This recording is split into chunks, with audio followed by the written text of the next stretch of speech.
Story की start होती है। स्टोरी की स्टार्ट में हमें एरोप्लेन का टेक ऑफ दिखाया जाता है। तभी हमें एरोप्लेन के अंदर का सीन दिखाते हैं जिसके अंदर काफी सारे लोगों की जान जा चुकी थी, जिसको और किसी ने नहीं बल्कि इसी बंदे किलर वुल्फ ने मारा हुआ था। तभी इसको इसके बॉस का कॉल आता है और ये अपने बॉस से बात करते हुए कहता है मैंने उन सभी को मार दिया है। लेकिन तभी इसके बॉस की तरफ से रिप्लाई आता है तुमने काफी अच्छा काम किया, लेकिन अब यहाँ पर तुम हमारे बारे में काफी सारे राज जान चुके हो, इसीलिए तुम्हें जिंदा रहने का कोई हक नहीं है।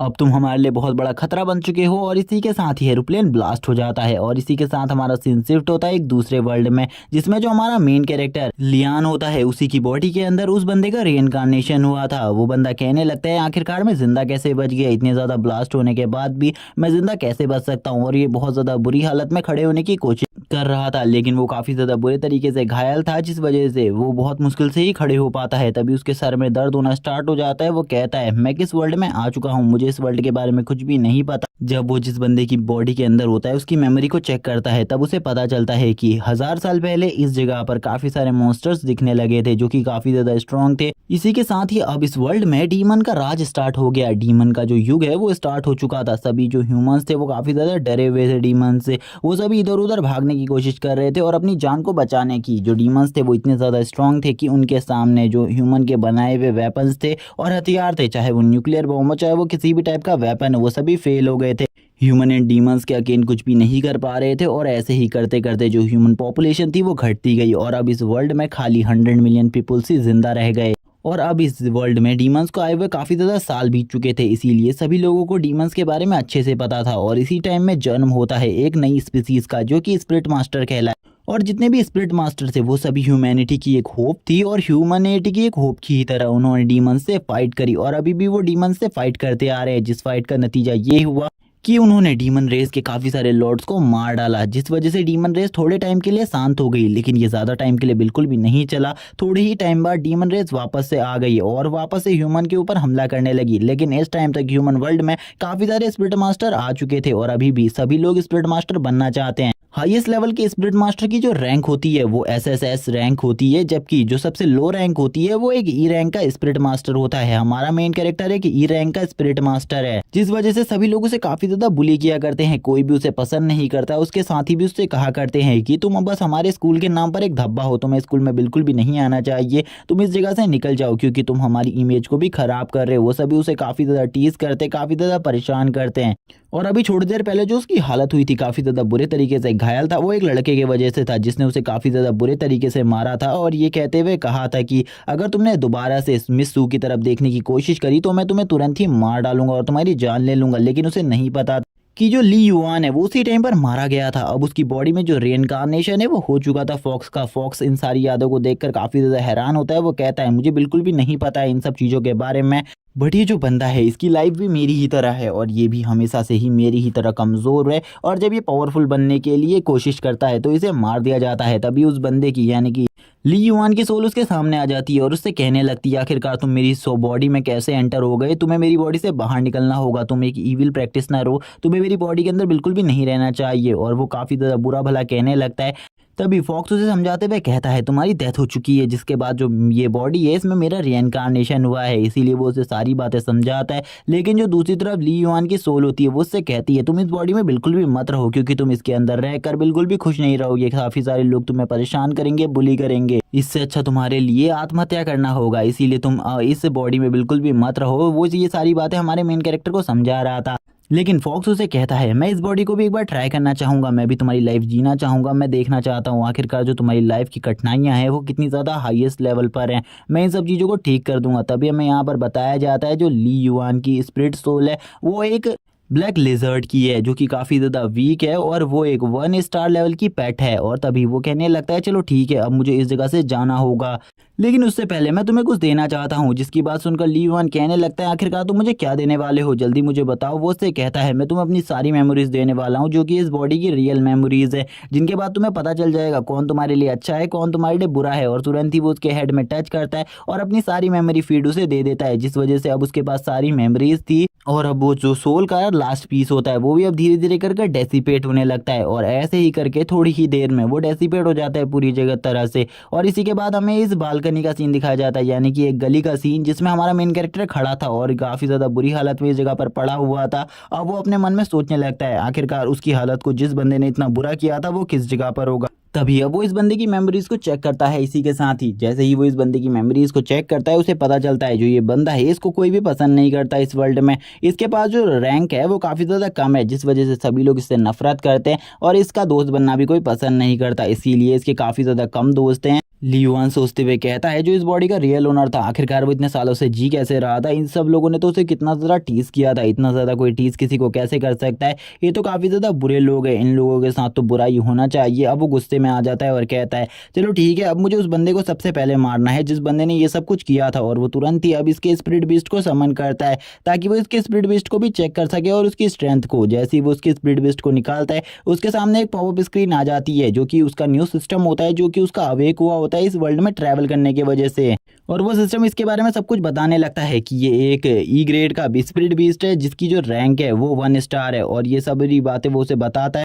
वो उसे ये भी बताता है कि अगर वो इसे पावरफुल बनाना चाहता है तो वो इसे किस तरीके से बना सकता है। लेकिन जैसे ही वो इस सिस्टम को देखता है वो कहता है मुझे किसी भी सिस्टम की ज़रूरत नहीं है उस बंदे को मारने के लिए, मैं उसे अपनी हैंड स्ट्रेंथ से भी मार सकता हूँ। लेकिन जो सिस्टम होता है उससे कहता है अगर तुम यहाँ मेरी बात सुनोगे तो मैं तुम्हें काफ़ी सारे आइडियाज़ बता सकता हूँ तुम्हारी स्ट्रेंथ को बढ़ाने के और काफ़ी सारे अवेकनिंग पॉइंट्स हासिल करने के, जिसके बाद जो तुम्हारे अवेकनिंग पॉइंट है उनकी हेल्प से तुम अपने पेट को काफ़ी ज़्यादा पावरफुल बना सकते हो और उसे अवेक कर सकते हो, जिसके बाद तुम उसके लेवल को भी इंक्रीज़ कर सकते हो। क्योंकि इस वर्ल्ड में कोई भी अपने पेट के लेवल को चेंज नहीं कर सकता था, अगर तुम्हारा जो पेट है वो कम रैंक का है तो वो उसी रैंक पर रहेगा जिंदगी भर, तो बस तुम उसके स्टार्स को बढ़ा सकते हो और उसके लेवल को अपग्रेड कर सकते हो और इससे ज़्यादा कुछ भी नहीं। जबकि जो अब वो सिस्टम होता है वो उसे रोकने की कोशिश करता है और उससे कहता है तुम्हें मेरी बात सुननी चाहिए, तुम मेरी बात सुनो, आखिरकार तुम किस जगह पर जा रहे हो। तभी वो बताता है वो उस जगह पर जा रहा है जिस जगह पर उसके साथ पहले सब कुछ हुआ था। तभी हमें एक लड़की को दिखाया जाता है जिसका नाम सू होता है और ये लड़की यहाँ पर काफ़ी सारे लोगों से घिरी हुई होती है और ये लड़की इनसे कहने लगती है आखिरकार मेरे रास्ते को घेरने का तुम्हारा मतलब क्या है, अगर तुमने यहाँ पर रास्ता खाली नहीं किया तो तुम लोगों के साथ बिल्कुल भी अच्छा नहीं होगा। सामने वाला बंदा उससे कहता है मैं यहाँ पर तुम्हें बिल्कुल भी कोई हानि नहीं पहुँचाना चाहता, ना ही कोई नुकसान पहुँचाना चाहता हूँ, बस मैं तुम्हें एक प्रपोजल दे रहा हूँ, अगर तुम मेरा प्रपोजल एक्सेप्ट कर लोगी तो मेरे लिए काफ़ी ज़्यादा अच्छी बात होगी। और वो तुरंत ही उसे प्रपोज कर देता है और उसे बता देता है कि वो उसे पसंद करता है। लेकिन जो वो लड़की वो उससे कहने लगती है तुम मुझे बिल्कुल भी पसंद नहीं हो, इसीलिए तुरंत ही इस जगह से निकल जाओ, अगर तुम इस जगह से नहीं गए तो तुम्हारे साथ बहुत ज़्यादा बुरा होगा, वरना तुम मेरे गुस्से को झेल भी नहीं पाओगे इस जगह पर। और वो काफ़ी ज़्यादा ईगो के साथ ये सब कुछ कह रही होती है क्योंकि इसके पास एक एस रैंक का बीस्ट होता है जिसका नाम snow nine tail demon fox होता है, जो कि काफ़ी ज़्यादा स्ट्रॉन्ग बीस्ट है। और इसी के साथ ही ये लड़का कहने लगता है आखिरकार तुम मेरे अलावा और किसी के पास जा भी नहीं सकती, जो लड़का तुम्हारे पीछे पड़ा हुआ था जिससे तुम बात कर रही थी, मैंने उसकी हड्डी पसलियां तोड़ दी है और काफ़ी ज़्यादा बुरे तरीके से घायल कर दिया है उसको। जैसे ही वो सुनती है इस बारे में उसे ये समझ आ जाता है वो किसके बारे में बात कर रहा है, वो ली युआन के बारे में बात कर रहा है और वो घबरा भी जाती है इस बात को सुनकर। और इसीलिए वो वापस से उसे प्रपोज करता है और उससे कहता है अगर तुमने मेरा प्रपोजल एक्सेप्ट नहीं किया तो मैं उसे मार भी सकता हूँ। तभी यहाँ पर एक बहुत ज़्यादा फास्ट एनर्जी इन लोगों के पास आ जाती है और जैसे ही ये जो फास्ट एनर्जी होती है ये इस बंदे के पास आती है, इस बंदे का गला पकड़ लेती है। इस बंदे का नाम फेंग मो होता है।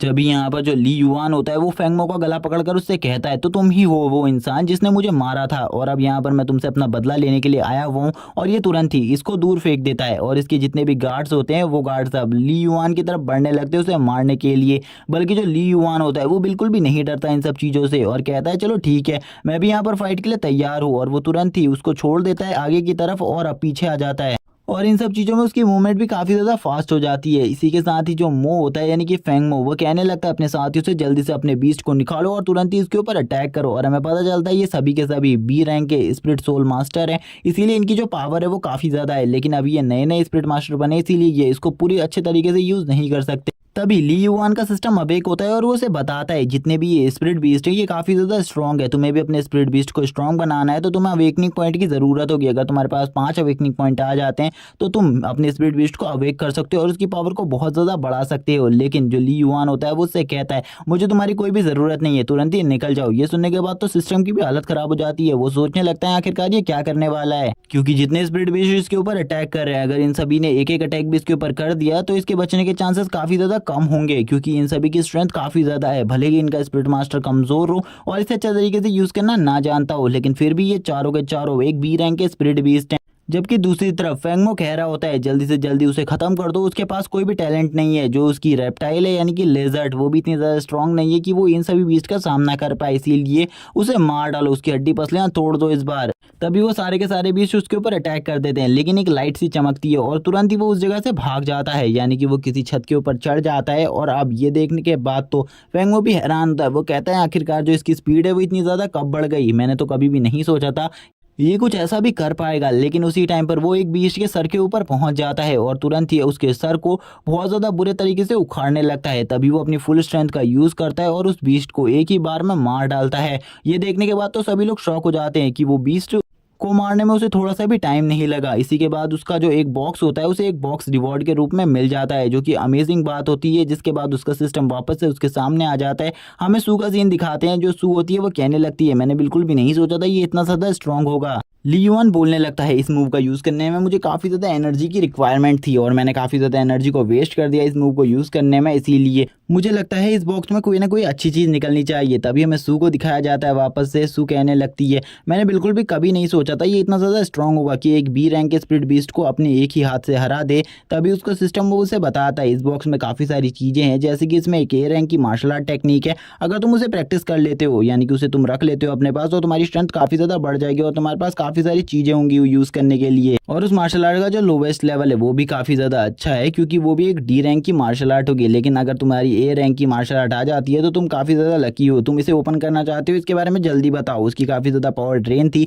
जिस वजह से वो इस बारे में हाँ कह देता है। जैसे ही वो चेक करता है उसको एक ए रैंक का मार्शल आर्ट मिला होता है, जिसे देखकर अब वो सिस्टम शॉक होते हुए उससे कहने लगता है तुम्हें तो लॉटरी लेनी चाहिए, तुम्हारा लक तो काफ़ी ज़्यादा अच्छा है। मैंने बिल्कुल भी आज तक किसी बंदे को नहीं देखा जो एक ही स्पिन में इस सब चीज़ों को निकाल लिया हो। तुम तो काफ़ी ज़्यादा अमेजिंग हो, तुम्हें तो अब किसी और चीज़ की ज़रूरत नहीं है, जल्दी से तुम्हें फाइट करनी चाहिए। और इसी के साथ हमें काफ़ी ज़्यादा एक ग्लोवेंट सीन को दिखाया जाता है, क्योंकि वो अपने सिस्टम को अच्छे तरीके से चेक कर रहा था, जिसमें उसकी जो एनर्जी लेवल होता है वो भी दिखा रहे थे। जो इसका सिस्टम होता है वो उसे बताने लगता है जो उसकी बॉडी में एनर्जी है अब वो काफ़ी ज़्यादा बढ़ गई है और अब वो अच्छे तरीके से अपनी पावर्स को यूज़ कर सकता है। अब उसकी पावर ड्रेन नहीं होगी जल्दी। और ये जो उसे ए रैंक की स्किल मिली है ये भी काफ़ी ज़्यादा स्ट्रॉन्ग है, वो इसका भी यूज़ कर सकता है। लेकिन तभी जैसे ही वो सिस्टम उससे कहता है तुम्हें और ज़्यादा बी रैंक के बीस्ट को मारना होगा, अगर तुम इन्हें और ज़्यादा अच्छे तरीके से मार देते हो तो तुम्हारी जो स्ट्रेंथ और पावर है वो और ज़्यादा बढ़ जाएगी। और एक और चीज़ होगी, तुम्हें ऐसे ही काफ़ी सारे बॉक्सेस मिलेंगे जिनको अवेक करने के बाद तुम्हारे पास काफ़ी सारी मार्शल आर्ट आ सकती है या फिर काफ़ी सारा अवेकिंग टोकन, जिससे तुम अपने पेट को अवेक कर सकते हो। जियान जैसी ये बात सुनता है, यानी कि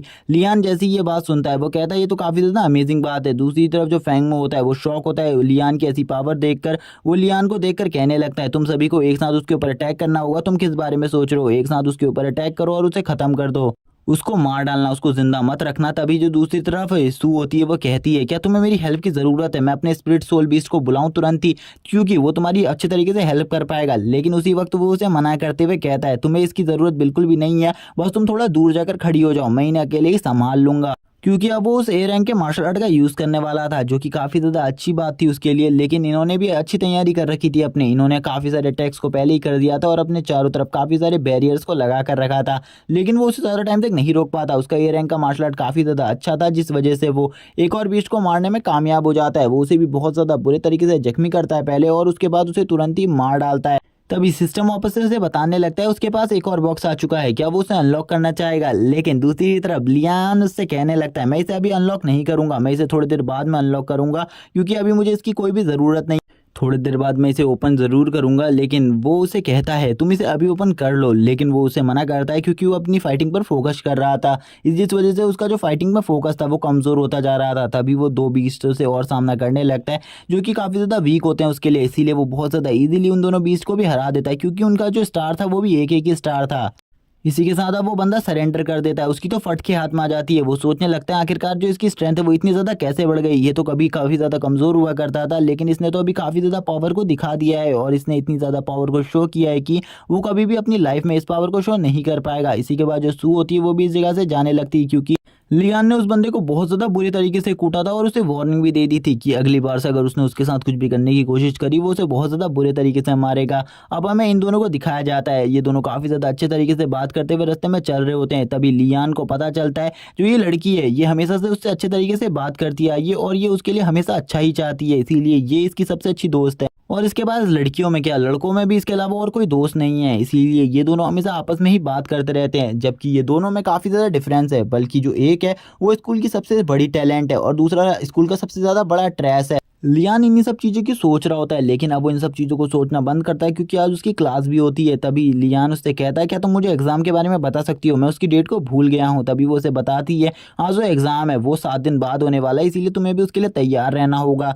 और वो उसे उन सब चीज़ों के लिए थैंक्स भी कहती है और सॉरी भी कहती है, क्योंकि उसी बंदे ने उसे थोड़ी देर पहले पीटा था उसकी वजह से।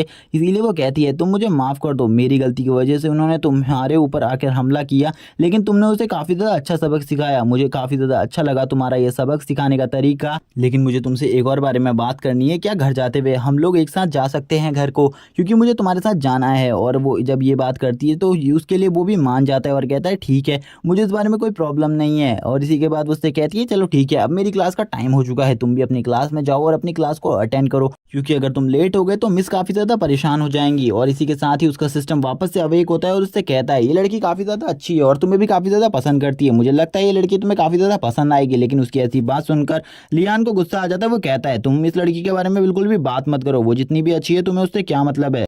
इसी के बाद वो उससे कहता है, तुम मुझे जल्दी से जल्दी मेरे रिवॉर्ड्स के बारे में बताओ, इसके अलावा फालतू बात मत करो यहाँ पर। और इसी के बाद ही वो उसे रिवॉर्ड्स के बारे में बता देता है कि उसके पास एक बॉक्स में से 5 अवेकनिंग पॉइंट्स निकले हैं, वो उनका यूज़ कर सकता है इस टाइम के लिए। क्या तुम उन अवेकनिंग पॉइंट्स का यूज़ कर अपने बीस्ट को अवेक करना चाहते हो, तो मुझे इसके बारे में जल्दी बताओ, मैं उसको जल्दी से अवेक कर दूंगा। जिसके बारे में सुनने के बाद लियान भी पहले थोड़ा बहुत सोचता है और उसी के बाद उन सब चीज़ों के लिए राजी हो जाता है। हमें थोड़ी देर बाद का सीन दिखाया जाता है जब वो लेजर्ड को बाहर बुला लेता है और कहता है, चलो ठीक है, मैं इसको अवेक करवाने का काम स्टार्ट करता हूँ। और वो तुरंत ही उस लेजर्ड से कहता है, क्या तुम मेरे पास जो अवेकनिंग क्रिस्टल है उन्हें खाना चाहते हो। और काफ़ी ज़्यादा फनी तरीके से उस लेजर्ड से बात करने लगता है, लेकिन इनकी जो ज़्यादातर बातचीत होती है वो काफ़ी ज़्यादा गुस्से में होती है, क्योंकि लेजर्ड को ये बिल्कुल भी पसंद नहीं आता। सिस्टम लिजर्ड को पावरफुल होने के बारे में सब कुछ बता देता है और इसी के साथ ही वो क्रिस्टल भी उसे दे देता है। जिसके बाद वो क्रिस्टल के साथ उसकी बॉडी को कनेक्ट करने लगता है और अब उसकी बॉडी में काफ़ी ज़्यादा एनर्जी को डालने लगता है, ताकि उसकी एनर्जी उस क्रिस्टल के साथ रिएक्ट कर अच्छे तरीके से वर्क करे और उसका जो अवेकनिंग है वो पूरी तरीके से हो जाए और उसकी स्ट्रेंथ भी काफ़ी ज़्यादा बढ़ जाए। हम देखते हैं वो इन सारे के सारे क्रिस्टल्स को एक हैन के रूप में कन्वर्ट कर देता है और उससे कहता है, जल्दी से इसे खा लो, इसके बाद जो तुम्हारी पावर है वो काफ़ी ज़्यादा बढ़ जाएगी। और वो यही सब कुछ उससे कह रहा होता है, जल्दी जल्दी इसे करो, क्योंकि इससे तुम्हारी स्ट्रेंथ जो है वो काफ़ी ज़्यादा बढ़ जाएगी और इसके बाद तुम भी काफ़ी ज़्यादा स्ट्रांग बन जाओगे और तुम्हारा भी एक नाम हो जाएगा इस वर्ल्ड में। और वो तुरंत ही उस हैन को खा लेता है। जिसके बाद वो सिस्टम काफ़ी ज़्यादा खुश होते हुए कहता है, चलो ठीक है, जो तुम्हारा अवेकनिंग है वो पूरी हो चुकी है। हमें दिखाते हैं अब वो जो लिजर्ड है वो उसका पेट पूरी तरीके से भर चुका है और तभी उसमें जो चेंजेस है वो होने स्टार्ट हो जाते हैं। सबसे पहले धीरे धीरे कर उसकी बॉडी का जो साइज होता है वो बढ़ने लगता है और उसकी बॉडी का वेट और बाकी सब चीज़ें भी बढ़ती हैं, जिसको देखकर वो कहता है, आखिरकार तुमने मुझे क्या खिला दिया जिससे ये सब कुछ हो रहा है। सिस्टम उसे बताता है उसकी अवेकनिंग हो रही है, इसीलिए उसे चिंता करने की कोई भी ज़रूरत नहीं है और वो उससे काफ़ी ज़्यादा अच्छे तरीके से बात कर रहा होता है। तभी थोड़ी देर बाद का सीन दिखाते हैं जब वो पूरी तरीके से अवेक हो जाता है। वो एक इविल तरीके से हंसते हुए कहता है, ये तो सही में काफ़ी ज़्यादा अमेजिंग है, मैं ऐसी चिकन्स को और ज़्यादा खाना चाहता हूँ, ये मेरे लिए बहुत अच्छा है, मुझे ये काफ़ी ज़्यादा पसंद आया खाने में। इस बीस्ट का लेवल भी दिखाते हैं जो कि एक बी रैंक का बीस्ट बन चुका है और ये एक 7 स्टार बीस्ट है, इसीलिए इसके पास रैंकिंग की कोई भी कमी नहीं है। इसे एक बिग लिजर्ड का नाम भी दिया होता है, लेकिन मैं इसे नॉर्मल लिजर्ड ही कहा करूँगा। लीवान को क्लास में दिखाया जाता है। क्लास में आते ही वो अपनी बुक्स को रीड करना स्टार्ट कर देता है। वो अपनी ही चीज़ों के बारे में पढ़ रहा होता है। वो ये भी बताता है कि इस वर्ल्ड में अगर तुम ग्रेजुएशन करना चाहते हो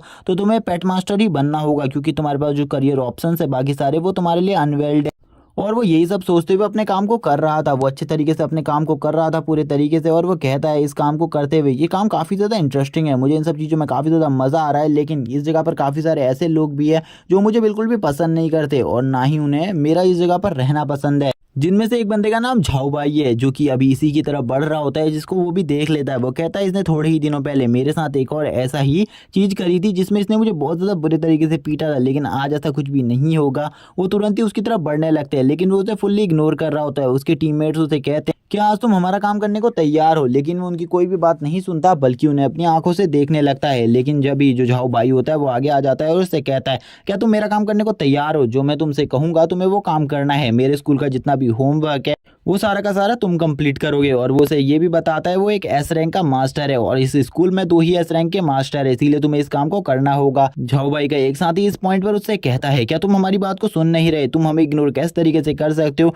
तुम अगर बॉस की बात नहीं मानोगे तुम्हारे साथ बिल्कुल भी अच्छा नहीं होगा, हम तुम्हें यहाँ पर बहुत ज़्यादा बुरे तरीके से मारेंगे, इसीलिए बॉस की बात को तुरंत ही मान लो और उनके काम को कर दो, जिससे तुम्हें भी काफ़ी ज़्यादा मुनाफा होगा, बॉस तुम्हें आज बिल्कुल भी परेशान नहीं करेंगे। तभी अब उसे भी गुस्सा आ जाता है और वो भी अब फाइट करने ही वाला था, लेकिन वो तुरंत ही रुक जाता है क्योंकि एक की आवाज़ आती है जो कि इन सारी फाइट्स को बंद करने को कह रही होती है। तभी लियोन भी उससे कहता है ये आवाज़ मेरी बिल्कुल भी नहीं थी, ये आवाज़ तुम्हारे पीछे से आ रही है, इसीलिए तुम्हें इन सब चीज़ों के में ध्यान देना होगा। जैसे ही वो देखता है कि पीछे से टीचर आ चुकी हैं क्लास के अंदर, तो वो तुरंत ही शांत हो जाता है और उससे तमीज़ से बात करते हुए कहता है तुम्हें यहाँ पर अच्छे तरीके से रहना चाहिए, तुम्हारी मैं सारी तरीके से मदद करने को तैयार हूँ, अगर तुम्हें कोई भी मदद की ज़रूरत हो मुझसे ज़रूर मांगना क्योंकि तुम काफ़ी ज़्यादा वीक हो। लेकिन तभी लीवान उससे कहता है तुम अपनी सीट पर जाकर बैठ जाओ, मुझे कोई भी तुम्हारी मदद की ज़रूरत नहीं है, बस अपने काम को कर और दूसरों को परेशान करना बंद करो। जैसे ही वो इस बात को कहता है उसे काफ़ी ज़्यादा गुस्सा आ जाता है और वो अपने हाथ को उसकी बेंच में पटकने लगता है। तभी टीचर उससे कहती है तुम यहाँ पर क्या करने की कोशिश कर रहे हो, यहाँ पर तुम्हारी टीचर अब आ चुकी है, उसके बाद भी तुम ये सब कर रहे हो, क्या तुम्हें बिल्कुल भी डर नहीं लग रहा है कि तुम्हारी टीचर इस क्लास में एंटर हो चुकी है। टीचर की एंट्री के साथ ही वो अपनी सीट पर जाकर बैठ जाता है। अब जो सिस्टम होता है वो टीचर के बारे में बताते हुए कहता है जो टीचर है उनका लेवल काफ़ी ज़्यादा हाई है, इनके साथ बिल्कुल भी पंगा मत लेना क्योंकि ये तुम्हें काफ़ी ज़्यादा पसंद करती है, ये काफ़ी ज़्यादा अच्छा मानती है तुम्हें, इसीलिए इनके साथ हमेशा पोलाइटली ही बात करना। वो भी उसकी बात सुनकर कहता है ठीक है यहाँ पर जो भी तुम कह रहे हो सब ठीक है, लेकिन अभी भी तुम्हें मेरे उस पेट को अवेक करना है, उसके बारे में कोई ना कोई चीज़ सोचो। तभी जो टीचर होती है वो आज की क्लास में स्पिरिट स्टोन के बारे में बताने वाली थी और इन सभी को स्पिरिट स्टोन देने वाली थी क्योंकि जो कुछ टाइम बाद इनका टेस्ट होने वाला था, उस टेस्ट के लिए इन्हें अपने लेवल को और ज़्यादा बढ़ाना था और अपने पेट के भी। इसी के साथ जो उसका सिस्टम होता है वो उसे इस स्टोन के बारे में बताते हुए कहता है इस स्टोन को बनाना बिल्कुल भी इजी नहीं है, इसे खाली कोई स्पिरिट बीस्ट ही बना सकता है, जब वो मर जाता है उसी के बाद ये क्रिएट होता है, इसीलिए इसके बारे में चिंता मत करो। और वो उसे ये भी बताता है इसे 3 भागों में डिवाइड किया गया है जिसमें हाई, मीडियम और लो रैंक है, और यहाँ पर जो ये टीचर तुम्हें डिवाइड कर रही है ये मीडियम और हाई लेवल के स्पिरिट स्टोन है। लेकिन अगर मैं तुमसे लो लेवल के स्पिरिट स्टोन की ही बात करूं, उनमें भी इतनी ज़्यादा एनर्जी होती है कि वो उस हैंड की पावर से ज़्यादा है जो कि मैंने तुम्हारे स्पिरिट बीस्ट को दी थी, और इनका जो मार्केट रेट होता है वो 1000 रुपीज़ होता है। तभी टीचर कहती है अब मैं इन सभी को अच्छे तरीके से डिवाइड करने वाली हूँ तुम सभी में, जैसे ही मैं तुम सभी का नाम लूँगी तुरंत ही आगे आ जाना और इन स्पिरिट स्टोन को ले जाना इस जगह से, क्योंकि मैं सभी के रैंकिंग के हिसाब से ही उन्हें स्पिरिट स्टोन दूंगी, उन्हें बिल्कुल भी ज़्यादा स्पिरिट स्टोन नहीं दिए जाएंगे, ज़्यादा स्पिरिट स्टोन खाली एसएस रैंक वालों को ही मिलेंगे। जिस बात को सुनकर लीवान कहता है हमें भी अपनी पावर्स को बढ़ाने के लिए स्पिरिट स्टोन मिलने चाहिए थे, लेकिन वो बिल्कुल भी नहीं मिलेंगे, और वो ये सारी बातें मन में कर रहा था। तभी टीचर तुरंत ही कहती है झाओ भाई तुरंत ही इधर आ जाओ, और इसी के बारे में बताते हुए कहती है ये हमारे स्कूल में सेकंड एसएस वाल रैंक वाला बंदा है, यानी कि एस रैंक वाला बंदा है जिसके पास एस रैंक का डिवाइन पेट है, और इसीलिए इसे 9 मिडिल ग्रेड के स्पिरिट स्टोन दिए जाएंगे। और वो जैसे ही इन स्पिरिट स्टोन को लेने जाता है वो काफ़ी ज़्यादा खुश हो जाता है। मिस उससे कहती है मुझे लगता है तुम हमारे आने वाले टाइम का एक फ्यूचर बनोगे, एक चमकता हुआ सितारा जो कि हमारे वर्ल्ड की रक्षा करेगा, इसीलिए मैं चाहती हूँ कि तुम अपनी कल्टिवेशन में पूरे तरीके से ध्यान दो और अपनी पावर को और ज़्यादा अच्छे तरीके से अवेक करो। वो भी मिस से कहता है कॉम्प्लीमेंट के लिए थैंक्स, और मैं यहाँ पर जो आप मुझसे कह रही है मैं उन सभी में पूरी तरीके से ध्यान दूंगा, और जैसा आपने कहा है मैं वैसा ज़रूर करूंगा। इसी के बाद एक बंदे को और बुलाया जाता है जिसका नाम सॉन्ग होता है। मिस उसे बताते हुए कहती है कि ये एक ए रैंक का पावरफुल स्पिरिट मास्टर है, इसीलिए इसके लिए टोटली 7 स्पिरिट स्टोन्स दिए गए हैं, और ये तुरंत ही इन 7 के 7 स्पिरिट स्टोन को ले जाए इस जगह से। अगले बंदे का नाम लिया जाता है मो। लास्ट में बारी आती है लीवान की, जिसे 5 मिडिल ग्रेड के स्पिरिट स्टोन दिए जाने वाले थे जो कि उसका लक था। इसी के साथ ही ये सभी लोग कहते हैं इसे स्पिरिट स्टोन की क्या ज़रूरत है, इसे तो प्रैक्टिस करना भी नहीं आता और इसका स्पिरिट बीस्ट तो काफ़ी ज़्यादा वीक है, इसके स्पिरिट बीस्ट को तो मैं अपने हाथों से ही मार सकता हूँ, इसीलिए इसे ये स्पिरिट स्टोन बिल्कुल भी नहीं मिलने चाहिए। ये जो स्पिरिट स्टोन है ये आजकल के न्यू टैलेंट्स को मिलने चाहिए। लेकिन टीचर जब इन सभी से शांत होने को कहती है ये तुरंत ही शांत हो जाते हैं। ये टीचर के हाथों से सारे के सारे मिडिल ग्रेड के स्पिरिट स्टोन्स को ले लेता है और काफ़ी ज़्यादा खुश होता है। वो टीचर से कहता है टीचर आपको वैसे भी इसे स्पिरिट स्टोन देने की क्या ज़रूरत है, ये तो काफ़ी ज़्यादा वीक है और वैसे भी ये उस कॉम्पिटिशन में क्या ही कर पाएगा, ये पहले लेवल को भी कंप्लीट नहीं कर सकता। तभी यहाँ पर वो उसे बताता है उसका सिस्टम आकर कि जो उसके पास एक मिडिल ग्रेड का एक स्पिरिट स्टोन है उसकी प्राइस काफ़ी ज़्यादा होगी, उसकी जो प्राइस है वो 10,000 कॉइन्स तो होगी ही, इसीलिए उसे टेंशन करने की कोई भी ज़रूरत नहीं है। इन 5 को बेच कर उसके बाद 50,000 रुपये आ जाएंगे, जो कि काफ़ी ज़्यादा अच्छी बात है। लेकिन तभी ली युआन उससे कहता है, तुमसे मैंने ये कब कहा कि मैं इसे बेचने वाला हूँ, तुम यहाँ पर बकवास करना बंद करो। लेकिन तभी जो टीचर होती है वो इसे काफी ज्यादा पसंद करती थी, जिस वजह से वो ली युआन से कहती है, मैं तुम्हें कुछ देना चाहती हूँ और ये तुम्हारे लिए स्पेशल है, ये किसी और को मैं बिल्कुल भी नहीं दे सकती। वो उससे कहती है, ये एक हाई ग्रेड का स्पिरिट स्टोन है, इसे तुम रख लो और ये तुम्हारे काफी ज्यादा काम आए।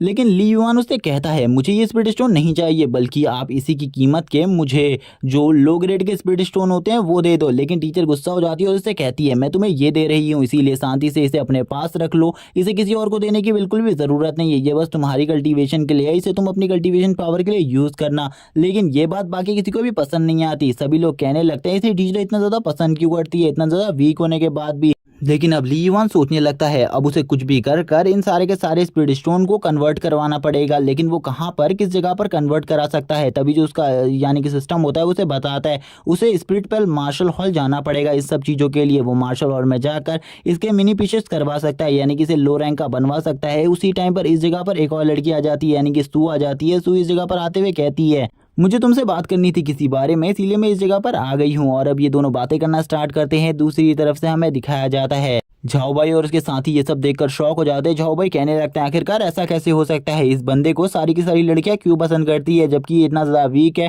टीचर भी इसे ही पसंद करती है और सू भी इसी के साथ रहना पसंद कर रही है। आखिरकार चल क्या रहा है, मुझे तो कुछ भी समझ में नहीं आ रहा। ये तो वही लड़की है जो कि हमारे स्कूल की सबसे ज़्यादा टैलेंटेड लड़की, और ये लड़की इस जैसे ट्रेस से आखिरकार बात क्यों कर रही है, वो भी इतनी ज़्यादा खुशी के साथ। क्या इसको बिल्कुल भी नहीं पता कि ये कितना ज़्यादा बेकार है? तभी जो ली युआन होता है उसके बारे में सोचते हुए वो कहता है, इसको तो परसों ही एक लड़के ने मारा था, आखिरकार वो कहाँ गया जो कि इसके पीछे पड़ा हुआ था, यानी कि इस लड़की के जो लड़का पीछे पड़ा हुआ था। यानी कि ये लोग फेंगमो की बात कर रहे थे, जो फेंगमो था उसके बारे में उसका साथी बताते हुए कहता है, वो तो काफ़ी ज़्यादा टाइम पहले ही इस जगह से जा चुका है, इस स्कूल को छोड़ दिया है उसने, क्योंकि उसे एक लड़के ने बहुत ज़्यादा बुरे तरीके से पीटा था। तभी हम देखते हैं अब ये सोच लेता है कि यही इस लड़की को सेट करेगा, यानी कि सू को। और वो तुरंत ही उसके सामने आ जाता है और उसका रास्ता रोक लेते हैं और उससे कहते हैं, तुम्हें दोबारा से सू के पास दिखने की ज़रूरत नहीं है, अगर तुम सू के पास दिखोगे तो हमारे साथ बिल्कुल भी अच्छा नहीं होगा, हम तुम्हारी हड्डी पसलियाँ तोड़ देंगे। लेकिन ली युआन उनसे रास्ते से हटने को कहता है। वो कहता है, मैं तुम्हारे मुंह बिल्कुल भी नहीं लगना चाहता। तभी जो झाओ भाई होता है उससे कहता है, मैं भी तुम्हें बिल्कुल भी हाथ नहीं लगाने वाला, क्योंकि अगर मैंने तुम्हें हाथ लगा दिया तो मेरे हाथ गंदे हो जाएंगे,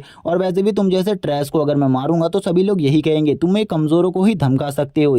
इसी वजह से मैं तुमसे एक चीज कहना चाहता हूँ कि तुम सू से दूर रहो। मैं तुम्हें बिल्कुल भी नहीं मार सकता, क्योंकि मैं अगर तुम्हें मारूंगा तो मेरी इज्जत क्या रह जाएगी स्कूल में, कि मैं खाली कमजोरों को ही धमका सकता हूँ। और सू भी मेरे को कुछ नहीं समझेगी, वो भी यही समझेगी कि मैं कमजोरों को ही मार सकता हूँ, और तुम्हें ही सिंपैथी मिलेगी इन सब चीज़ों से। इसीलिए मैं यहाँ पर बिल्कुल भी नहीं चाहता कि तुम सू के आसपास दिखो। लेकिन जो ली युआन होता है वो उससे कहता है, इसमें मेरा कोई फॉल्ट नहीं है, अगर वो मेरे पास आ रही है तो तुम शांति से मेरे रास्ते को छोड़ो, वरना तुम्हारे साथ आज जो होगा उसके बारे में तुमने कभी भी नहीं सोचा था। लेकिन जैसे ही वो इस बारे में सोचता है तो वह कहता है, चलो ठीक है, अगर तुम्हें लड़ना ही है तो ठीक है, मैं यहाँ पर तुम्हारे साथ लड़ने को तैयार हूँ। लेकिन लड़ाई आज नहीं होगी, बल्कि आज से 7 दिन बाद होगी, जो वो कंपटीशन है। अगर तुमने उस कंपटीशन को पास कर लिया तो मैं 1 kg स्पिरिट स्टोन को खा लूंगा, जिसमें न्यूक्लियर बॉम्ब लाइक एनर्जी होती है, जिससे मेरी बॉडी भी खत्म हो सकती है। लेकिन अगर तुम इसमें हार जाते हो तो तुम्हें इस स्कूल से चले जाना होगा। ली युआन भी इस शर्त को सुनकर खुश हो जाता है और बोलता है, ठीक है, अब तो हमें नेक्स्ट मंडे का वेट करना होगा। और इसी के बाद अब ये लोग इस जगह से चले जाते हैं। हमें स्कूल के बाहर का सीन दिखाया जाता है, जबकि अब ये दोनों मिल रहे होते हैं एक दूसरे से, यानी कि सू और ली युआन, और ये दोनों एक दूसरे को देखते हुए। तभी ली युआन उसे बताता है उसे अंदर कुछ काम था, जिस वजह से वो लेट हो गया, तुम्हें इस जगह से चले जाना चाहिए था, आखिरकार तुम उसकी क्लास की तरफ क्यों आई हो? वो उससे कहती है, मेरे पास तुम्हारे लिए काफ़ी सारी चीज़ें थी। जैसा कि तुम्हें आज के बारे में पता होगा कि आज सभी लोगों को स्पिरिट स्टोन डिस्ट्रीब्यूट हुए हैं, इसीलिए मैं तुम्हें काफ़ी सारे स्पिरिट स्टोन देना चाहती हूँ अपनी तरफ से, क्योंकि तुमने मेरी जान बचाई थी, और इससे तुम्हारी कल्टीवेशन भी अच्छी हो सकती है, जिससे तुम अपने जो स्कूल ट्रायल उसको पास कर लोगे। और वो बताती है उसे टोटली 10 स्पिरिट स्टोन दिए गए हैं, जो कि हाई ग्रेड के स्पिरिट स्टोन है, जिसे सुनकर वो भी हैरान हो जाता है, क्योंकि उनकी क्लास में भी एक स्टूडेंट पढ़ता है, उसे हाई ग्रेड के स्पिरिट स्टोन क्यों नहीं दिए। लेकिन तभी जो ली युआन होता है वो उसे मना कर देता है, उससे कहता है, मुझे स्पिरिट स्टोन की अभी कोई भी ज़रूरत नहीं है, अगर तुम मुझे देना ही चाहती हो तो तुम मुझे बाद में दे देना। लेकिन वो इसका मतलब नहीं समझती और उससे कहती है, आखिरकार तुम क्या कहना चाहते हो, तुम मुझे सिंपली अपनी बातों को समझा सकते हो। तो वो उसे समझाते हुए कहता है, मैं तुमसे कहना चाहता हूँ कि जब मैं इस कंपटीशन को जीत जाऊंगा, पूरी तरीके से फिनिश कर दूंगा, तब तुम मुझे ये स्पिरिट स्टोन दे देना, क्योंकि इससे तुम्हारे जो ये स्पिरिट स्टोन है ये पूरे तरीके से वेस्ट भी नहीं होंगे, और तुम्हें सही जने को ये स्पिरिट स्टोन दे भी दोगी। तभी जो ली युआन होता है उससे कहता है, अगर तुम इन स्पिरिट स्टोन का यूज नहीं करोगी तो तुम्हारी जो पावर है वो किस तरीके से बढ़ेगी। वो उसे बताती है उसके पास एक 9 टेल फॉक्स की एबिलिटी है, जिस वजह से उसे इस ट्रायल को कंप्लीट करने के लिए बिल्कुल भी इन स्पिरिट स्टोन की जरूरत नहीं है। अगर वो चाहे तो बिना स्पिरिट स्टोन के भी इन टास्क टास्कों को कंप्लीट कर सकती है, इसीलिए उसे चिंता करने की उसके बारे में कोई भी ज़रूरत नहीं है, वो काफ़ी ज़्यादा स्ट्रांग है पहले से ही। तभी जो ली युआन का सिस्टम होता है वो भी उसे चेक करता है और उसे बताता है कि इसकी स्ट्रेंथ काफ़ी ज़्यादा है, तुमसे तो काफ़ी ज़्यादा है, अगर तुम इससे 1-on-1 फाइट करते हो तभी भी तुम इससे नहीं जीत सकते, क्योंकि इसके पास नाइनटेल फॉक्स की फ्रीजिंग एबिलिटीज़ हैं और फ्रीजिंग एबिलिटीज़ के होने का मतलब है तुम्हारे जीतने का बहुत कम चांस है इसके अगेंस्ट अगर तुम फाइट करते हो तो। और तुम्हारा स्पीड भी बिल्कुल भी इतना स्ट्रांग नहीं है। इसी के बाद सू अपने घर पहुंच जाती है और अब उसे तो अपनी लोकेशन पर जाना था, यानी कि स्पिरिट हॉल जाना था, ताकि वो उस जगह पर जाकर अपने लिए उन स्पिरिट स्टोन को कन्वर्ट करा सके। और अब वो उसकी लोकेशन अपने सिस्टम से पूछता है, जिसके बाद सिस्टम उसे उसकी सही लोकेशन पर पहुंचा देता है और उसे कहता है ये तुम्हारी सही लोकेशन है, इस जगह पर आकर तुम्हें इन सभी चीज़ों को कन्वर्ट करा लेना चाहिए। जैसे ही वो उसका जो सिस्टम होता है वो इस जगह को देखता है, वो कहता है ये जगह कितनी ज़्यादा आलीशान है, लेकिन उसे वो चुप करा देता है और कहता है मेरे को यहाँ पर बिल्कुल भी डिस्ट्रैक्ट मत करो, अगर तुमने ये सब कुछ दोबारा किया तो मैं तुम्हें बिल्कुल भी नहीं छोड़ूंगा। तभी हमें दिखाया जाता है एक बंदे को जो कि इस जगह का ओनर होता है, यानी कि इस जगह पर होस्ट होता है। वो कहता है आखिरकार तुम्हें क्या काम है, तभी उसे ली युआन बताता है कि उसको ये काम है और वो तुरंत ही उसे अपना स्पिरिट स्टोन दे देता है, जिसे वो कन्वर्ट करने को कहता है। पहले तो वो उसे पागल समझ रहा होता है, आखिरकार कौन बंदा है जो कि अपने हाईएस्ट ग्रेड वाले स्पिरिट स्टोन को चेंज कराता है, लेकिन वो उसे उसका चेंज दे देता है और वो उसे काफ़ी सारे नॉर्मल यानी कि लो ग्रेड के स्पिरिट स्टोन दे देता है और उसके बाद उसे 500 रुपये भी मांगता है, जिसे वो पे करते हुए कहता है चलो ठीक है अब मुझे इस जगह से चले जाना चाहिए। और वो अपने सिस्टम से पूछता है क्या वो बंदा मुझे पागल समझ रहा था। उसका सिस्टम उसे बताता है कि अगर तुम किसी भी हाईएस्ट लेवल की चीज़ को लोवेस्ट में कन्वर्ट कराओगे तो सामने वाला बंदा तुम्हें पागल ही समझेगा। अभी हमें वापस से उसके बीस्ट का एनालिटिक्स दिखाया जाता है जो कि काफ़ी ज़्यादा बेकार होते हैं, क्योंकि वो अभी भी एक बी रैंक का बीस्ट होता है, लेकिन अब उसे वो सारे के सारे स्पिरिट स्टोन दे दिए जाते हैं जिनको वो खाने को कहता है और कहता है जल्दी से इसे खा लो, इससे तुम्हारी पावर काफ़ी ज़्यादा बढ़ जाएगी और इससे तुम्हारे अंदर एटॉमिक लाइक एनर्जी आ जाएगी और तुम्हारी पावर भी काफ़ी ज़्यादा बढ़ जाएगी। इसी के साथ ही जो वो उसका स्पिरिट बीस्ट होता है वो भी इन सारे के सारे स्पिरिट स्टोन को तुरंत ही खा जाता है, लेकिन थोड़ी ही देर बाद उसकी बॉडी में काफ़ी ज़्यादा एनर्जी एंटर हो जाती है, जिसके बाद हमें दिखाया जाता है इस जगह पर उसकी जो लेवल है वो बढ़ जाता है। हमें तभी इस जगह पर 7 स्टार लेवल्स के बारे में बताया जाता है, जिसमें से जो सबसे पहले लेवल होता है वो रॉयल रैंक होता है, अगला जो होता है वो लॉर्ड होता है, उसके बाद बीस्ट किंग रैंक आता है। और जो ये बीस्ट किंग रैंक है ये काफ़ी ज़्यादा अच्छा रैंक होता है, इसमें जो सभी बीस्ट की होती है उनकी पावर काफ़ी ज़्यादा बढ़ जाती है। इसी के बाद जनरल और वॉर गॉड लेवल आते हैं, यानी कि ये दोनों सबसे ज़्यादा लोएस्ट लेवल है। और इसी के साथ ही हमें बताया जाता है ली युआन का जो पेट है वो इस टाइम पर वॉर लेवल का है। इसी के बाद 7 दिन बाद का सीन दिखाते हैं जहां पर सभी लोग अपने बारे में बहस कर रहे होते हैं। एक बंदा कहता है कि मैंने काफ़ी ज़्यादा पावर से ट्रेनिंग करी, जितने भी स्पिरिट स्टोन थे उन सभी को एब्जॉर्ब किया और उसके बाद भी जो मेरा रैंक है यानी कि मेरे स्पिरिट बीस्ट का रैंक वो बहुत ज़्यादा कम निकला है, क्योंकि मेरे स्पिरिट बीस्ट का रैंक अभी भी 4 स्टार वॉरगॉड रैंक की है। तभी दूसरा बंदा उसे कहता है तुम्हारा इतना तो है, मेरा तो अभी भी 2 स्टार वॉरगॉड रैंक की है, कितना ज़्यादा कमज़ोर हूँ मैं तो इस टेस्ट को बिल्कुल भी पास नहीं कर पाऊंगा। इस टेस्ट को पास करने की हिम्मत 2 ही जने कर सकते हैं, जो कि एक है झाओ भाई और दूसरी और कोई नहीं मिस सू है। झाओ भाई का रैंक मुझे बिल्कुल भी नहीं पता अभी तक वो वॉर गॉड के कितने स्टार पर पहुंच चुका होगा, लेकिन वो बंदा सही में काफ़ी ज़्यादा अमेजिंग है, उसकी पावर काफ़ी ज़्यादा है हमारे स्कूल में। और वो बंदा बोलता है बी रैंक के लिए भी शायद से ये टास्क बहुत ज़्यादा मुश्किल होगा। तभी हमारा मेन कैरेक्टर भी इस जगह पर आ जाता है, वो कहने लगता है मुझे बिल्कुल भी नहीं पता आखिरकार इस टेस्ट में मेरा जो रैंक है वो क्या होने वाला है। तभी हमें दिखाया जाता है जो झाओ होता है, झाओ डियान और उसके साथी होते हैं, वो तुरंत ही यहाँ पर ली युआन के पास आ जाते हैं और ली युआन को टीज करना स्टार्ट कर देते हैं। वो ली युआन से कहते हैं क्या तुमने अपने पेट के लेवल को 1 स्टार कर लिया। ली युआन उससे कहता है तुम इन सब चीज़ों के बारे में छोड़ो, क्या तुम्हारी तैयारी पूरी हो चुकी है। जैसे ही वो इस बारे में कहता है वो कहता है हाँ मेरा जो स्पिरिट बीस्ट है वो पूरी तरीके से 8 रैंक का बन चुका है, इसीलिए तुम चिंता मत करो इस बारे में, तुम पक्का इस बार हार जाओगे। लेकिन वो उसकी बेइज्जती करते हुए उससे कहता है मैं 1 kg स्पिरिट स्टोन खाने की बात कर रहा था, जिसकी बात सुनकर वो गुस्से में आ जाता है। लेकिन तभी टीचर इस जगह पर आ जाती है, टीचर सभी से कहती है सभी के सभी लाइन में आ जाओ, क्योंकि मैं सभी का टेस्ट एक एक कर लेने वाली हूँ, इसीलिए जल्दी से जल्दी सभी के सभी ट्रेनिंग रूम में आ जाना, वहीं पर तुम्हारा टेस्ट लिया जाएगा। तुम्हारे पास रोल नंबर और तुम्हारे आई कार्ड होने जरूरी है। झाओ डियान काफी ज्यादा गुस्सा होकर लियान से कहने लगता है तुम पक्का इस स्कूल से जाओगे, तुम इस स्कूल से जब तक नहीं जाओगे तब तक मुझे शांति बिल्कुल भी नहीं मिलेगी। तभी हमें दिखाया जाता है टेस्ट रूम का सीन, जिसके अंदर अब सभी का टेस्ट कंप्लीट हो चुका था, अब थोड़े ही बच्चे बचे थे, जिसमें अब ली युआन का नंबर आ जाता है। ली युआन को बुलाया जाता है और ली युआन को बुलाते ही वो लोग ली युआन की रिपोर्ट को चेक करते हैं और रिपोर्ट चेक कर वो काफ़ी ज़्यादा निराश होते हैं। वो कहते हैं ये तो एक ई रैंक का है और उसके कंधे पर हाथ रखकर उससे कहते हैं बच्चे तुम इस टेस्ट को बिल्कुल भी पास नहीं कर पाओगे, लेकिन फिर भी तुम इस टेस्ट को देने आए हो, इसीलिए जल्दी से उस जगह पर बैठ जाओ, तुम्हारा टेस्ट स्टार्ट हो जाएगा। और वो तुरंत ही उसको एक वर्चुअल हेलमेट पहना देते हैं, जिसके बाद वो उसे एक वर्चुअल रियलिटी में भेजना स्टार्ट करते हैं, क्योंकि ये उनका पहला मिशन था, यानी कि एक टेस्ट ही था, जिस वजह से वो उन्हें रियल मिशन के लिए बिल्कुल भी नहीं भेज रहे थे। जैसे ही उसकी आंखें खुलती हैं वो अपने चारों तरफ के नज़ारे को देखकर हैरान हो जाता है। वो कहता है सही में ये जगह तो काफ़ी ज़्यादा एडवांस है, क्योंकि मैं तो एक डेजर्ट में आ गया हूँ इतनी जल्दी, और उसे सब कुछ रियली फील हो रहा था। वो क्या इस जगह पर जो पेन है वो भी हमें पूरे तरीके से फील होगा, इस रियलिटी के बारे में वो सब कुछ जानना चाहता था। लेकिन तभी जो उसका फर्स्ट टेस्ट होता है वो उसके सामने आ जाता है। एक 3rd स्टार वुल्फ उसके सामने आ जाता है, जो कि एक 2 स्टार वुल्फ होता है। ये काफ़ी ज़्यादा स्ट्रॉन्ग वुल्फ होता है, और आते ही ये काफ़ी ज़्यादा पावरफुल रोर को क्रिएट करने लगता है, जिससे हमारे मेन कैरेक्टर को भी थोड़ा बहुत झटका लगता है। लेकिन वो बिल्कुल भी नहीं डरता, क्योंकि इससे भी ज़्यादा स्ट्रॉन्ग बीस्ट को वो पहले ही संभाल चुका था, जिस वजह से उसे इस बात की बिल्कुल भी चिंता नहीं थी कि ये बीस्ट कितना ज़्यादा पावरफुल है, और वो अपनी हैंड पावर से ही इसे मार देता है। और तभी कुछ और बीस्ट आने लगते हैं, और वो उन बीस्ट को देखकर बोलता है शायद से तुम लोग मुझे डिसअपॉइंट नहीं करोगे अपनी पावर से, इसीलिए चलो देखते हैं आखिरकार तुम कितने ज़्यादा स्ट्रॉन्ग हो। इस बार उसकी तरफ 3 वुल्फ बढ़ रहे थे, जिसको देखकर बाहर जो इंस्पेक्शन कर रहे थे वो लोग भी हैरान होते हैं और कहते हैं इस बंदे ने अपनी हैंड पावर यानी कि स्ट्रेंथ से ही इतने सारे वुल्फ्स को मार दिया, यानी कि एक वुल्फ को मार दिया। आखिरकार ऐसा कैसे हो सकता है? ये 3 वुल्फ को भी क्या अपनी हैंड स्ट्रेंथ यानी कि अपनी स्ट्रेंथ से संभाल सकता है?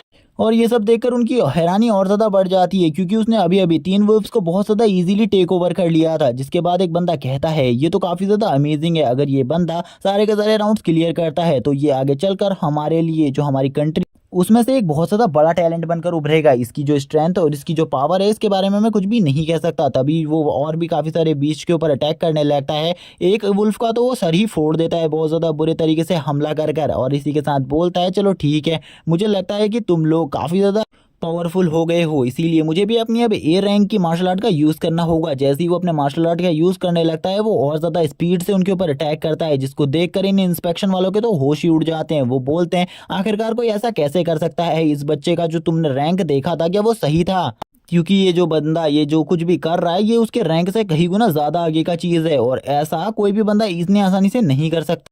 अब इसी के बाद जितने भी इंस्पेक्शन टीचर्स होते हैं उनकी भी थोड़ी बहुत हालत ख़राब हो जाती है। वो भी इस बारे में सोचने लगते हैं आखिरकार ये बंदा क्या चीज़ है जो कि इतने आसानी से इतने सारे मॉन्स्टर्स को मार रहा है। एक बंदा बोलता है क्या तुमने इसका रिपोर्ट सही देखी थी कि इसके पास जो स्पिरिट बीस्ट है वो ई रैंक का ही है? तभी वो बंदा बोलता है हाँ, और वो ये बात बोलते हुए पूरे तरीके से श्योर था, क्योंकि उसने उस रिपोर्ट को अच्छे तरीके से देखा था। अब वो लोग ध्यान से और अच्छे तरीके से इसके मैच को देखते हैं, और हमें वापस से ली युआन को दिखाते हैं। ली युआन बोल रहा होता है अभी भी ये लोग मुझे काफ़ी ज़्यादा डिसअपॉइंट कर रहे हैं, लेकिन तभी उसका जो सिस्टम होता है वो उसे उस जगह पर आकर बताता है कि अभी इस जगह पर तुम्हारा कोई भी राउंड टेस्ट नहीं लिया जा रहा, बल्कि अभी तुम्हें खाली ट्रेन किया जा रहा है ताकि जो तुम आगे वाले मॉन्स्टर्स हैं उनका सामना कर सको। तभी इस जगह पर एक पावरफुल वुल्फ आ जाता है जो कि 3rd स्टार वुल्फ होता है, जिसकी पावर काफ़ी ज़्यादा होती है, जिसकी पावर को जब ली युआन सेंस करता है उसे भी समझ में आ जाता है इसका सामना करना बहुत ज़्यादा मुश्किल होने वाला है। उसका सिस्टम भी बताता है ये काफ़ी ज़्यादा पावरफुल है, इसीलिए इसका जो सामना है वो तुम्हें अच्छे तरीके से करना होगा। और वो वापस से अपनी पोजीशन ले लेता है ताकि वो इसके साथ भी फाइट कर सके और इसको हरा सके। लेकिन उसका जो पेट होता उसका सिस्टम उसे कह रहा होता है उसे पेट की ज़रूरत है, इस टाइम पर उसे अपने पेट का यूज़ करना चाहिए। अगर वो पेट का यूज़ नहीं करेगा तो वो बहुत ज़्यादा बुरे तरीके से जख्मी भी हो सकता है। इसमें इस बार उसको भी इस सिस्टम की इस बात को मानना पड़ता है, इसीलिए वो अपने पेट को तुरंत ही समन कर लेता है और अपने पेट को बाहर निकालता है। जैसे ही उसका पेट इस जगह पर आता है हमें दिखाया जाता है अब उसकी पावर पहले से काफ़ी ज़्यादा बढ़ चुकी है। जैसे ही इस जगह पर आता है काफ़ी ज़्यादा पावरफुल एनर्जी क्रिएट हो जाती है चारों तरफ में।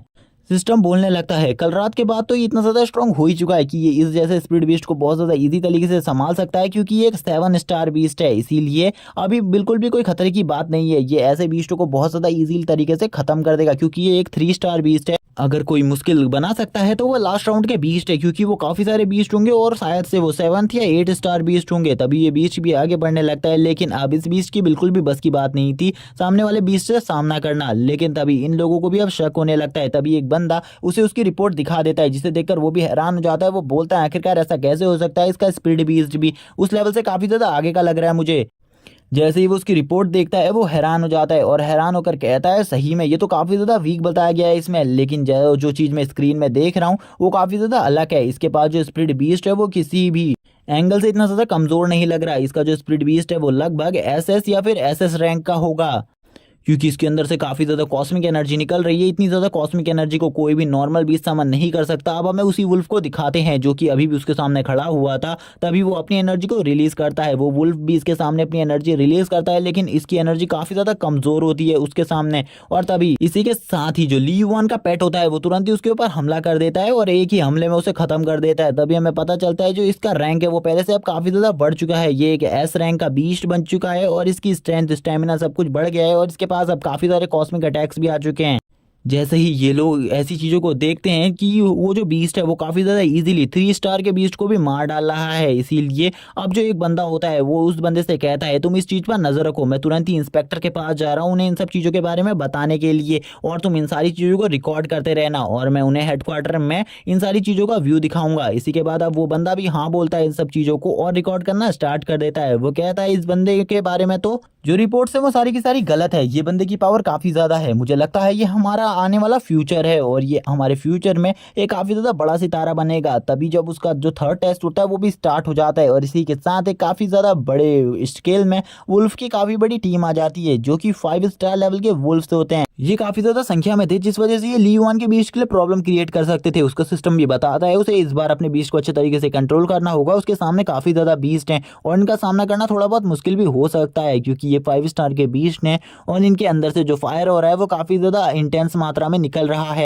तभी हम देखते हैं वो सभी के सभी वुल्फ इस जगह पर एक घेरा बनाने लगते हैं और घेरने लगते हैं इसको, लेकिन इस बार जो वुल्फ थे उनके लिए एक और टेक्निक तैयार होती है और वो तुरंत ही काफ़ी सारे स्लैशेस को उनके ऊपर मारने लगता है और वो काफ़ी सारे स्लैशेस जब उनके ऊपर पड़ते हैं तो वो इतने ज़्यादा स्ट्रांग होते हैं कि कुछ वुल्फ्स को तो एक ही बार में मार डालते हैं, लेकिन कुछ वुल्फ्स अभी भी सामना करने के लिए तैयार थे क्योंकि वो पीछे से आ रहे होते हैं और वो थोड़ी ही देर में इस वेव को भी पूरे तरीके से ख़त्म कर देता है और यहाँ पर ये भी नहीं पता चलता कि ये वेव कभी आई भी हुई थी।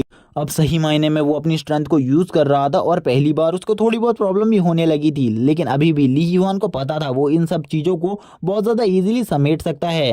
इसी के बाद अब 4th राउंड भी स्टार्ट हो जाता है और थोड़ी ही देर बाद हमें पता चलता है 4th, 5th और 6th राउंड खत्म हो चुके हैं और ये राउंड काफ़ी ज़्यादा इजी थे जिस वजह से इसमें ज़्यादा बिल्कुल भी पावर नहीं लगी और इजीली ली युआन के बीच ने इन सब चीज़ों को क्लियर कर दिया था। तभी हमें बाहर का सीन दिखाते हैं जिसमें वो सभी इंस्पेक्टर के पास जा पहुंचे थे और इंस्पेक्टर उनको बाहर देखकर उनसे कहता है आखिरकार तुम इस जगह पर क्या कर रहे हो, तुम्हारा काम होता है अंदर चेकिंग हॉल में चेक करना, क्या समस्या आ गई थी जिस वजह से तुम लोग मेरे पास आए हो, क्या कोई बहुत बड़ी प्रॉब्लम हो गई है जिस बारे में तुम भी नहीं समझ पा रहे। तभी वो जो बंदा होता है वो उससे कहता है ये सर काफ़ी बड़ी प्रॉब्लम हुई है जिसको आप ही संभाल सकते हैं, हम यहाँ पर इस प्रॉब्लम को बिल्कुल भी नहीं समझ सकते, इसीलिए आपको मेरे साथ एक बार चलकर इन सब चीज़ों को देखना चाहिए। वो भी कहते हैं चलो ठीक है मैं भी तैयार हूँ इन सब चीज़ों को देखने के लिए। वो जो बंदा होता है वो उन्हें बताने लगता है एक बंदे ने काफ़ी ज़्यादा अच्छा प्रदर्शन किया है जिसको सुनकर वो कहते हैं तुम्हें बिल्कुल भी नहीं लगता कि तुम कोई इंस्पेक्टर हो कि तुम इन टेस्ट को अच्छे तरीके से ले सकते हो, तुम्हें बिल्कुल भी नहीं पता क्या कोई बी रैंक का जो स्पिरिट मास्टर होता है वो कभी कभी ए रैंक के जितना भी पावरफुल अपने आप को दिखा सकता है क्योंकि उनकी वो स्ट्रेंथ होती है, वो उनका नेचर होता है यूज़ करने का। तभी वो बंदा बताता है लेकिन ये जो बात है वो मैं ई रैंक के बंदे के लिए कर रहा हूँ जिसने काफ़ी ज़्यादा पावर्स को दिखाया है और ये पावर्स लिमिट काफ़ी ज़्यादा है। वो उससे उस क्लिप को चलाने को कहते हैं। जैसे ही वो उस क्लिप को देखते हैं उनको भी थोड़ा हैरानी होती है कि ये बंदा आखिरकार कितना ज़्यादा स्ट्रॉन्ग है। वो कहने लगते हैं क्या तुमने इस बंदे की रिपोर्ट्स अच्छे से चेक करी थी। वो कहते हैं अब तक मैं इसकी रिपोर्ट्स को 4 बार देख चुका हूँ और बिल्कुल भी इसकी रिपोर्ट सेम ही है, ये एक ई रैंक का बंदा है लेकिन जो इसकी स्ट्रेंथ है वो काफ़ी ज़्यादा है और ये बंदा जिस तरीके से फाइट कर रहा है और इसका स्पीड बेस्ट को आप देख सकते हैं ये एक नॉर्मल ई रैंक का बीस्ट बिल्कुल भी नहीं है। लगता है कि ये अपने वॉर जनरल लेवल पर पहुँच गया है और ऐसे बीस्ट को हम कैसे कह सकते हैं कि ये एक ई रैंक का बीस्ट है। जैसे ही वो भी देखते हैं वो भी कहते हैं हाँ ये तो एक वॉर जनरल लेवल का बीस्ट है लेकिन इसके जो सारे रिपोर्ट्स हैं उनमें तो ई रैंक ही लिखा हुआ है। तभी वो काफ़ी ज़्यादा हैरान होते हैं और उससे कहते हैं ये अपने ट्रायल ग्राउंड के कौन से लेवल पर पहुंच गया है। वो सभी लोग बताने लगते हैं ये अपने 10th लेवल पर पहुंच गया है और ये इसका लास्ट टेस्ट है जिसके बाद इसके सारे के सारे टेस्ट खत्म हो जाएंगे। हमें लास्ट टेस्ट का सीन दिखाते हैं जिसमें 7 स्टार के टोटली 10 वुल्फ्स ने इस बार ली युआन के बीस्ट को घेरा हुआ था और ये सिचुएशन काफ़ी ज़्यादा हार्ड थी क्योंकि इस सिचुएशन में जीतना काफ़ी ज़्यादा मुश्किल होने वाला था। और इसी के साथ ये वाली वीडियो यहीं पर एंड हो जाती है। अगर इसका नेक्स्ट पार्ट देखना चाहते हो तो चैनल को सब्सक्राइब कर दो और कमेंट में नेक्स्ट पार्ट लिखना मत भूलना जिससे मुझे पता चले कि आप इस सीरीज को आगे देखना चाहते हो या फिर नहीं। Okay bye guys.